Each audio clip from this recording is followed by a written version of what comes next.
Imagine a movie where a major city mayor's secret identity completely unravels just because of one dusty piece of paper. Yeah, it sounds exactly like a Hollywood thriller, right? It really does. But this isn't fiction. This is the very real, very current legal nightmare facing Philippe Bien-Aime. He's the former mayor of North Miami. Right, and as of this week, that's February 2026, the Department of Justice dropped a massive bombshell. They filed a civil denaturalization complaint to strip him of his U.S. citizenship. They aren't just saying he broke a rule. They're claiming his entire American life is legally void. Exactly. And while the headlines are all focused on the local scandal, the mayor fake angle, our mission in this deep dive is to look at the actual machinery behind that headline. Right, because we have a stack of court documents here that tell a much bigger story. We do. It's a story of the technology they use to uncover old secrets, the rule of law, and the surprisingly fragile nature of citizenship for millions of naturalized Americans. So let's jump right into the news hook here. The DOJ drops this complaint. Who exactly is the man at the center of this storm? Well, publicly, we know him as Philippe Bien-Aime. If you look at his resume, it's basically the classic immigrant success story. Yeah, he naturalized in 2006, right? Right. He became a citizen in 2006, built a successful business. Then he got elected to the North Miami City Council in 2013, and he rose to become mayor in 2019. He was definitely a rising star in Florida politics. He was. But the DOJ says that entire resume belongs to a ghost. A ghost. That's wild. The government alleges that Philippe Bien-Aime is actually a man named Jean-Philippe Janvier, and Janvier has a very different history. Okay, break that down for us. The main allegation is that he entered the U.S. illegally all the way back in the 1990s using what they call a photo-switched passport. Photo switched. That feels very like old school spycraft. Just so we're clear on the mechanics, that means taking a valid passport with someone else's name and physically swapping the photo. That's exactly it. It was actually a pretty common method of fraud before we had biometric chips and digital scanning. You take a real document, slap your face on it, and just hope the border agent doesn't look too closely at the lamination. Wow. Okay, so the DOJ claims he comes in as Janvier. Right. But he gets caught in the system. By 2001, an immigration judge officially orders Janvier to be deported back to Haiti. So legally, at that exact moment in 2001, Janvier is done. He has a deportation order. He is supposed to pack up and leave the country. Correct. And the record shows he even withdrew his appeal. He claimed he'd returned to Haiti. He essentially told the government, okay, you caught me, I'm gone. But the DOJ says that was a lie. A huge lie. They allege he never left. Instead, Janvier just disappeared into the crowd, and this new persona, Philippe Bien-Aime, emerged. They claim he changed his birth date, assumed this new identity, and just stayed. That is incredibly bold. Staying in the country is one thing. Millions of people do that. But to turn around and run for mayor. Yeah, it borders on extreme arrogance. Hmm. And it gets stickier. The DOJ also alleges a sham marriage. Oh, right. Because he needed a green card under the new name. Exactly. Yeah. To get his green card and eventually his citizenship as Bien-Aime, they claim he married a U.S. citizen. The huge problem there is they allege he was still legally married to another woman back in Haiti. So we're looking at bigamy on top of everything else. Bigamy, visa fraud, identity theft, and completely ignoring a federal deportation order. It's a full house of immigration violations. And while he's allegedly doing all this in the shadows, publicly he is crushing it. He's passing background checks. He's getting vetted to run a major city. Right. That's the part I'm stuck on. He even ran for the Miami-Dade County Commission in 2022. He lost, but he was a massive public figure. How does a guy with a deportation order pass the vetting to become a citizen in 2006? That is the big question. And the answer really lies in the massive technological gap between the physical world of the 90s and the digital world of today. Okay, walk us through this. Because today, in 2026, we assume everything is totally connected. If I jaywalk in New York, a camera in LA probably flags it. Right, but you have to go back to the early 90s. Everything was paper. When Janvier was processed, his fingerprints were taken on physical paper cards with actual ink. And those just went into a filing cabinet somewhere. Exactly. They went into a box in a massive warehouse. They weren't instantly uploaded to a central computer because that network just didn't exist yet. Not in the way we have today. So when Bien-Aime applies for citizenship in 2006, the system checks Bien-Aime against the modern digital database. And the database says, I've never heard of Bien-Aime. He has no criminal record. He's totally clean. Wow. The system didn't know that Bien-Aime had the exact same fingerprints as Janvier because Janvier's prints were just collecting dust in a basement. So he completely slipped through that analog to digital gap. He found the system's blind spot. He did. But that gap is actively closing. And this is where we get to the CSI immigration part of the story. The government launched a massive tech initiative called Operation Janus. Operation Janus. Janus is the two-faced Roman god, right? Like looking forward and backward at the same time. It's a very specific name, but it's highly accurate here. The Department of Homeland Security isn't out there sending detectives to follow people around with binoculars. They were doing massive, large-scale data entry. Right, the historic fingerprint enrollment project. Exactly. They took hundreds of thousands of those old paper fingerprint cards from the 90s and digitized them. They fed them into the modern biometric system. And once they fed Janvier's old ink card into the machine. The computer flashed a match. It flagged that the fingerprints for citizen Bien-Aime, the sitting mayor, were identical to the fingerprints of deportee Janvier. That is wild. It's basically digital archaeology. They dug up the past and realized the entire foundation was fake. It is. And it's so important for you listening to understand that this isn't just about one single mayor. Bien-Aime is the headline because he's a prominent politician. But this is a systemic sweep.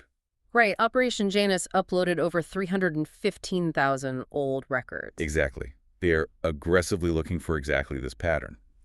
People who were ordered deported but then snagged citizenship under a different identity simply because the old databases weren't talking to the new ones. So there are likely other people out there right now, regular people, who are about to get a very bad letter from the DOJ. Almost certainly.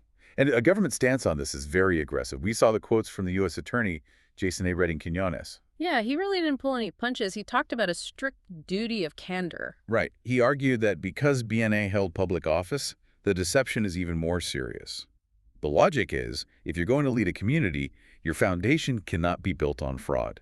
Assistant Attorney General Brett Shumate went even further. He specifically called them fraudsters and tricksters who cheat their way to citizenship. And Shumate used a phrase that I think is the core legal philosophy here. He said, the passage of time does not diminish blatant immigration fraud. Yeah, that really stood out. There is no expiration date on the truth. Exactly. The government's argument is that whether you lied yesterday or 20 years ago, a lie is a lie. You cannot build a right, like U.S. citizenship, on a wrong. It's about the basic integrity of the system. Because if you let people keep citizenship they cheated to get, you are effectively telling everyone who waited in line and followed the rules that they were fools. That is the exact argument. Now, to be fair, we absolutely have to mention the defense here. Bien-Aime hasn't admitted to any of this. Right. His attorney, Peterson St. Philippe, stated they're currently reviewing the complaint and they will address the allegations in court. He emphasized that the matter is entirely unresolved. So legally, these remain allegations. But this case rips open a massive can of worms regarding the overall stability of citizenship. It really does. I think most people tend to view citizenship as a binary switch. You flip it on, you're a citizen, you're safe, and you're done forever. And that is a very dangerous misconception. We have to make a crucial distinction here between birthright citizenship and naturalized citizenship. Birthright is protected by the 14th Amendment. If you're born on U.S. soil, You are a citizen, period. It is almost constitutionally impossible to involuntarily strip a birthright citizen of their status. You can be a terrible person, commit horrible crimes, but you keep your citizenship. but for naturalized citizens, the rules are different. Very different. It's a conditional status. It is granted based on a contract that you followed the rules to get in. If the government can prove you obtained that status through willful misrepresentation or by concealing a material fact. Basically, if you lied to get the golden ticket. Right. If you lied, they can revoke it. They hit the undo button. They argue the status was a void ab initio, which means void from the very beginning. It was never lawfully obtained. And the part that really shocked me in the research is that this is a civil proceeding. It is not a criminal trial. Yes. Why does that distinction matter so much? I mean, court is court. Right. It matters for two massive reasons. First is the statute of limitations. In criminal law, if you commit fraud, the government generally has maybe 5 or 10 years to charge you. If they don't, you're in the clear. But in civil denaturalization, There's no clock. The government can come after you 30, 40, or 50 years later. You could be a grandfather, totally retired, thinking your wild 20s are ancient history. But if they find a lie in your paperwork from 1995, they can strip your citizenship today. that is genuinely terrifying. And what's the second reason? Due process. In a criminal trial, if you can't afford a lawyer, the court provides one for you. You also have the right to a jury of your peers. Right. But in civil denaturalization, you generally do not get a jury. It's just a judge. And you do not get a free, court-appointed lawyer. You have to pay for your own defense against the full, unlimited resources of the Department of Justice. That seems like an incredibly high-stakes game. You have fewer protections than you would in a standard shoplifting trial. That's exactly what legal scholars point out. We looked at some analysis from the UC Law Constitutional Quarterly. They describe this as a two-tiered system of justice. Right. You have birthright citizens who are totally secure and naturalized citizens who live with what they call permanent insecurity. Permanent insecurity. It implies you can never really exhale. The state's logic is that citizenship is the highest privilege the nation offers, so it shouldn't be held by people who cheated. But the critics argue that this strict approach creates a massive chilling effect. It does. Let's look at Bien-Aime. He wasn't hiding out in the basement. He was the mayor. He ran for county commission. He put himself directly in the spotlight. Which, in hindsight, was a terrible tactical move if he actually had a secret deportation order. It was incredibly risky. But scholars argue that when naturalized citizens see high-profile cases like this, the underlying message they receive is to just keep your head down. Don't run for office. Don't become a prominent activist. Don't vote too loudly. Exactly. Because if you pop your head up, you invite scrutiny. And who knows if you made a small mistake on a complicated immigration form 25 years ago. It actively discourages the civic participation that we say we want from immigrants. It delegitimizes their leadership. But the DOJ counters that they aren't targeting leaders. They are targeting fraudsters who just happen to be leaders. Nobody is above the law. Right. But there's another layer to this that is heavily debated, the collateral damage. We aren't just talking about the individual who lied. We have to talk about derivative citizenship. This is when kids get their citizenship automatically because their parents naturalize. Correct. If I become a citizen, my minor children usually become citizens automatically. But if the government comes back 20 years later and says, actually, your naturalization was fake, it never legally happened. Then the legal logic dictates that the children's citizenship never happened either. Yes. They can lose their status retroactively. They revert to whatever status they had before, which might be completely undocumented. Wow, imagine being 25 years old. You've lived here since you were 2. You totally believe you're American, and suddenly the government says you aren't, all because of something your dad did decades ago. It is incredibly harsh, and it leads to the absolute nightmare scenario, which is statelessness. Right. If Bien-Aime loses this case, where does he actually go? He's been in the U.S. for 30 years. The U.S. might order him deported to Haiti, but Haiti has been going through massive political turmoil.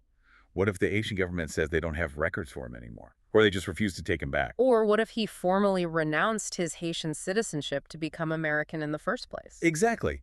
The U.S. government, in these civil proceedings, doesn't necessarily verify if you'll be stateless before they denaturalize you. Their only job is to revoke the U.S. status.